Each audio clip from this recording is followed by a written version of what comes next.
Good evening to all the students. बच्चों, आज के लेक्चर में हम राइबोसोम के बारे में पढ़ेंगे। लास्ट लेक्चर में हमने माइटोकॉन्ड्रिया, लाइसोसोम्स, क्लोरोप्लास्ट, इन सब ऑर्गेनेलीज के बारे में पढ़ा था। आज हम राइबोसोम्स के बारे में पढ़ेंगे। आपके सामने ये जो स्ट्रक्चर शो हो रहा है, ये राइबोसोम का स्ट्रक्चर है। यू कैन सी इस तरह से दो यूनिट्स होती हैं, एक लार्जर और एक स्मॉलर, और इस तरह से स्ट्रक्चर होता है राइबोसोम्स का। ये मेम्ब्रेनलेस ऑर्गेनेलीज हैं, ठीक है। They are the minute irregular hydrated organelles, और इनमें कोई भी मेम्ब्रेन नहीं रहती है, ठीक है। इनको सबसे पहले डिस्कवर किया गया था एनिमल सेल्स में, और इन्हें डिस्कवर किया गया था जॉर्ज पैलेड ने 1953 में, और इन्हें सबसे पहले पैलेड पार्टिकल्स भी कहा जाता था। राइबोसोम्स एक ऐसी ऑर्गेनेलीज हैं जो प्रोकैरियोटिक और यूकैरियोटिक सेल्स दोनों में ही प्रेजेंट रहते हैं। They occur freely in the cytoplasm. Sometimes ये माइटोकॉन्ड्रिया या प्लास्टिड या ईआर के साथ भी एसोसिएटेड रहते हैं, न्यूक्लियस के साथ भी एसोसिएटेड रहेंगे। तो समटाइम्स इनको इस तरह से देखा गया है, और वैसे ये साइटोप्लाज्म में इस तरह से स्कैटर्ड रहते हैं। और अगर जो राइबोसोम्स साइटोप्लाज्म में प्रेजेंट हैं, उन्हें हम कहते हैं साइटोप्लाज्मिक राइबोसोम्स और साइटोराइबोसोम्स। और जो जितने भी ऑर्गेनेलीज लाइक माइटोकॉन्ड्रिया में अगर राइबोसोम्स प्रेजेंट हैं, तो उन्हें हम माइटोराइबोसोम्स कहेंगे। जो प्लास्टिड्स में प्रेजेंट है, उन्हें प्लास्टिडोराइबोसोम्स कहेंगे, ठीक है बच्चे। इनका नंबर भी वेरी कर सकता है। कुछ ऑर्गेनिजम्स में ये इकोलाई में ये नियर अबाउट 20,000 to 30,000 इनकी रेशियो रहती है। और जैसे यूकैरियोटिक सेल्स हैं, इनमें ये near about millions of ribosomes are present. और वैसे भी ये जितने भी एक्टिवली सिंथेसाइजिंग सेल्स हैं, like liver cells, pancreatic cells, yeast cells, meristematic cells, endocrine cells, उनमें ये काफ़ी इनकी हावी मात्रा पाई जाती है, ये काफ़ी ज़्यादा प्रेजेंट रहते हैं। और राइबोसोम्स एक ऐसी ऑर्गेनेली हैं जिन्हें आप क्या कहते हैं कि प्रोटीन फैक्ट्रीज। हमारी बॉडी में प्रोटीन्स की सिंथेसिस राइबोसोम्स के थ्रू ही होती है। और इनकी भी आगे टाइप है, like they are of two types, 70s ribosome and 80s ribosome. 70s ribosomes जो हैं वो प्रोकैरियोटिक सेल्स में प्रेजेंट रहते हैं, और 80s राइबोसोम जो हैं वो यूकैरियोटिक सेल्स में प्रेजेंट रहेंगे, ठीक है।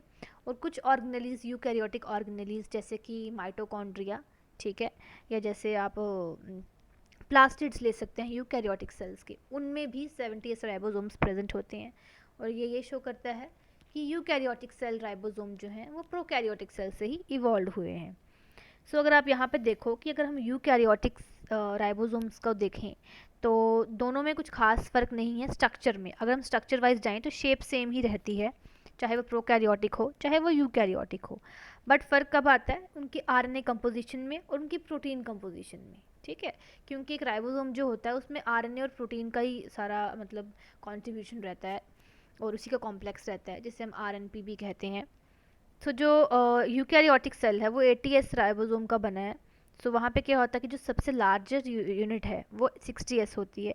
उसमें क्या होगा कि 20s आरएनए होगा, 58s आरएनए होगा, 5s आरएनए होगा, and near about 45 different basic proteins present रहती हैं।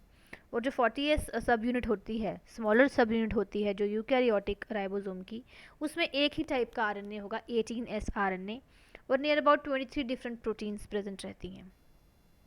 और वहीं अगर हम प्रोकैरियोटिक सेल की बात करें ना, तो उसमें जो लार्जेस्ट सब यूनिट होगी वो 50s आरएनए की होगी, ठीक है।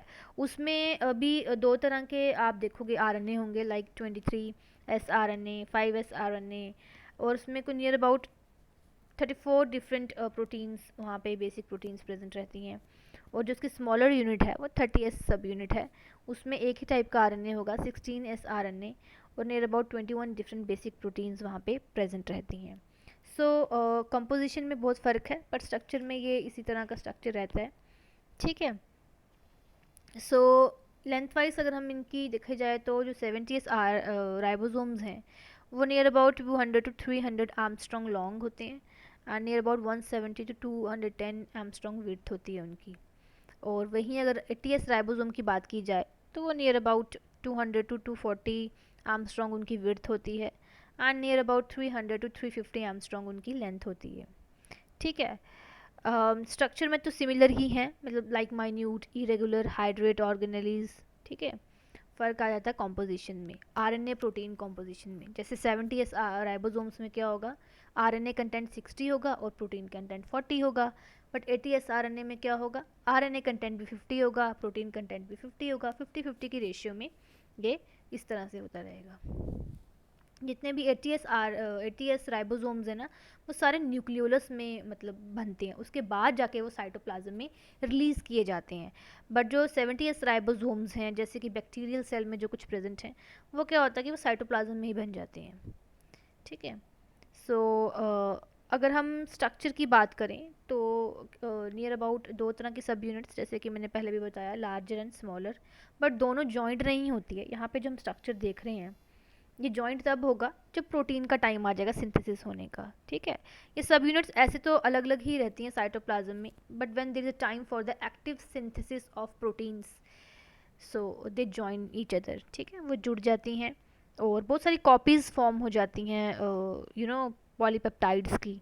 जैसे हमने ऊपर स्ट्रक्चर देखा था, ये पॉलीपेप amino acid chain, growing polypeptide chain, बहुत सारी कॉपीज़ इसकी फॉर्म होने लगती है। ये ऐसे स्मॉल सब यूनिट रहती है, ये लार्ज सब यूनिट रहती है। ठीक है। मैसेंजर आरएनए बाइंडिंग साइट जो इसको बाइंड करती है एक्चुअल में। सो अगर हम इसका स्ट्रक्चर देखें, आप इमेज में देख रहे हैं, क्या है कि दो सब यूनिट्स हैं, वो आपस में क्लोज आती हैं जबकि प्रोटीन सिंथेसिस का टाइम आ जाता है। और फिर पर्टिकुलर पॉलीपेप्टाइड चेन की ही फॉर्मेशन के टाइम पे क्या होता है कि बहुत सारे राइबोसोम्स इस तरह से जुड़ जाते हैं और मैसेंजर आरएनए चेन जैसे आप देख रहे हैं ना, ये चेन ज्वाइन हो जाती है। ठीक है। और ये जो आप ग्रोइंग पॉलीपेप्टाइड चेन देख रहे हैं, सी और एन, ये N denotes the amino group and C denotes the carboxyl group, आपने पढ़ा होगा केमिस्ट्री में। सो ये क्या है, चेन फॉर्मेशन होने लग जाती है। यही ग्रोइंग पॉलीपेप्टाइड चेन है। जो पॉलीपेप्टाइड चेन फॉर्म होती है, long polypeptide chains are formed जो अमीनो एसिड्स बनाते हैं, and long chains of amino acids are known as proteins. So इससे क्या होगा कि इससे पॉलीपेप्टाइड चेन जब फॉर्म होगी तो बहुत सारे राइबोसोम्स जब ज्वाइन हो जाते हैं, पॉलीपेप्टाइड चेन फॉर्म करते हैं और एक राइबोसोम्स की स्ट्रिंग सी फॉर्म हो जाती है। और वही जो स्ट्रिंग राइबोसोम्स की फॉर्म होती है उसे हम कहते हैं पॉलीराइबोसोम्स, क्योंकि बहुत सारे राइबोसोम्स होते हैं उसमें और एक कॉमन स्ट्रिंग के थ्रू वो मैसेंजर आरएनए की कॉमन स्ट्रिंग के थ्रू वो कनेक्टेड रहते हैं, जैसे कि आप यहाँ पे देख भी रहे हो। ठीक है ना। सो नंबर ऑफ राइबोसोम्स कितने रहते हैं एक पॉली राइबोसोम चेन में, ये डिपेंड करता है कि प्रोटीन का साइज़ किस हिसाब का, मॉलिक्यूल का साइज़ जो बनने जा रहा है वो किस हिसाब का है। ठीक है, क्योंकि एनर्जी भी उस हिसाब से चाहिए होती है पॉली राइबोसोम को बनने में। और इसमें जो प्रोटीन सिंथेसिस का होगा तो मैसेंजर आरएनए चेन जब एक बार पॉलीराइबोसोम्स बन जाए, प्रोटीन सिंथेसिस हो जाए, तो बाद में क्या होता है कि जो मैसेंजर आरएनए जो चेन होती है वो डीएसोशिएट हो जाती है, वो ख़त्म हो जाती है। और उसके बाद ये जो पॉलीपेप्टाइड चेन बनी होती है, ये उसके बाद वहाँ से, जैसे आप देख रहे हो ना, यहाँ से रिलीज़ होके ये ईआर की कैविटी, ठीक है, एंडोप्लाज्मिक रेटिकुलम की कैविटी में रिलीज़ कर दी जाती है। एंडोप्लाज्मिक रेटिकुलम न्यूक्लियस के साथ एसोसिएटेड रहता है और वहीं पे क्या होता है कि सबसे ज़्यादा राइबोसोम्स प्रेजेंट रहते हैं, RER, रफ एंडोप्लाज्मिक रेटिकुलम। और इसमें एक बात और भी है, मैग्नीशियम आयंस का काफ़ी ज़्यादा इसमें कंट्रोल रहता है। अगर मैग्नीशियम आयंस की कंसनट्रेशन ज़्यादा प्रेजेंट रहेगी तो क्या होता है कि सब units together they bind get together, वो साथ में रहेंगी। बट अगर कंसनट्रेशन ज़रा सी भी लो होगी तो वो वापस ब्रेक डाउन हो जाएंगी। इसका मतलब है कि जब सब यूनिट्स जब हम जॉइन होती हैं आपस में, तब मैग्नीशियम आयन की कंसनट्रेशन हाई होती है और हमें पता है कि उस टाइम सिंथेसिस होने जा रही है प्रोटीन्स की। और जब पता है कि प्रोटीन की सिंथेसिस हो चुकी है, पॉलीपेप्टाइड चेन रिलीज़ कर दी गई है और अब ज़रूरत नहीं है, तो सब यूनिट्स क्या हो जाएंगी, अलग हो जाएंगी। और वो कैसे होंगी, जितने भी मैग्नीशियम आयन्स हैं उनकी कंसनट्रेशन लो हो जाएगी। सो इस तरह से ही है ये, एक तरह से यूकैरियोटिक राइबोसोम का जो आप स्ट्रक्चर देख रहे हैं, यहाँ पे ग्रूव सी प्रेजेंट रहती है। ठीक है, ये जो आप देख रहे हैं, और इसी ग्रूव से ये टनल जो आप देख रहे हैं, ये टनल फॉर्म होता है। ठीक है। सो इस लार्जर सब यूनिट में एक ग्रूव सी फॉर्म रहेगी, फिर उससे टनल बनेगा और यही जो है एक कैनल सा ओपन हो जाएगा एंडोप्लाज्मिक रेटिकुलम में। ठीक है, यही टनल एक कैनल सा बनाएगा और यहीं से क्या है कि polypeptide chain, growing polypeptide chain जब फुली फॉर्म्ड हो जाएगी तो वो कैविटी जो है ईआर की उसमें रिलीज़ कर दी जाएगी। ठीक है। सो यू कैन सी इस तरह से प्रोटीन्स फॉर्मेशन होती हैं और पॉलीपेप्टाइड चेन रिलीज कर दी जाती हैं। बाकी जो राइबोसोम जो है उसमें क्या है कि काफ़ी ज़्यादा आरएनए की आरएनए की राइबोसोम आरएनए, जहाँ से बेसिकली राइबोसोम का नाम निकला हुआ है, राइबोसोमल आरएनए जो है उसकी काफ़ी ज़्यादा मात्रा रहती है। और वो मॉलिक्यूल जो है राइबोसोमल आरएनए, ये प्रोटीन्स के साथ, इसके साथ काफ़ी सारे प्रोटीन्स अटैच्ड रहती हैं और मैग्नीशियम आयंस रहती हैं।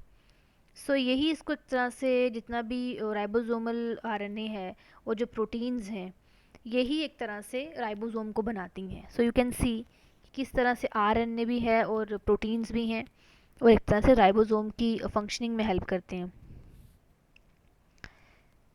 आप देख रहे हैं इमेज में, जब पॉलीपेप्टाइड चेन फॉर्म हो गई है तो रिलीज़ कर दी गई है ईआर में, और ये है एक एटीएस राइबोसोम यानी कि यूकैरियोटिक सेल का राइबोसोम। और इसमें प्रोपोर्शन भी क्या रहता है, आरएनए और प्रोटीन का प्रोपोर्शन रहता है 50-50। ठीक है, 50% आरएनए एंड 50% प्रोटीन का कंटेंट रहता है। और यही प्रोटीन और आरएनए आपस में कॉम्प्लेक्स बनाते हैं। ठीक है, इसी कॉम्प्लेक्स को हम क्या कहते हैं, ribo nucleoprotein particles.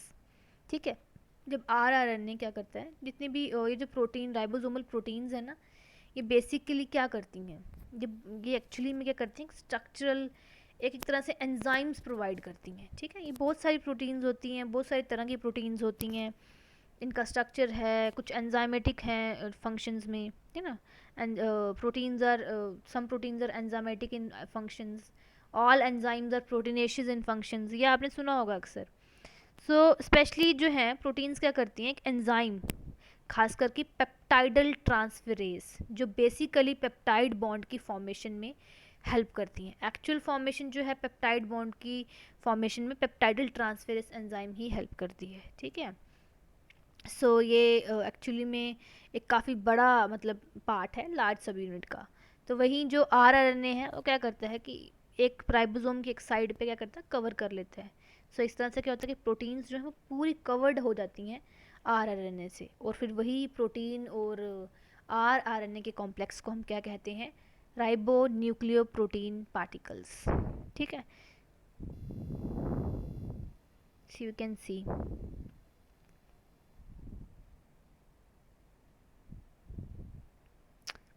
Then basically मतलब तो एक ही है कि प्रोटीन्स की सिंथेसिस करनी है। ठीक है, और जो राइबोसोमल आरएनए है ये क्या कहता है कि नियर अबाउट 80% जितना भी सेलुलर आरएनए है ना, वो नियर अबाउट आरएनए का ही बना हुआ है। ठीक है, सो जो यूकैरियोटिक सेल्स हैं उसमें तो क्या होता है कि ये जो राइबोसोमल आरएनए है ये सारे के सारे क्या होते हैं, न्यूक्लियोलस में बनते हैं। ठीक है, एक्सेप्ट ये जो एक एस आर एन ए के बारे में पढ़ा था ना हमने, उस 5S RNA के बारे में, उसको छोड़कर, ठीक है, 5S RNA को छोड़कर, यहाँ पे है 5S RNA को छोड़कर जितने भी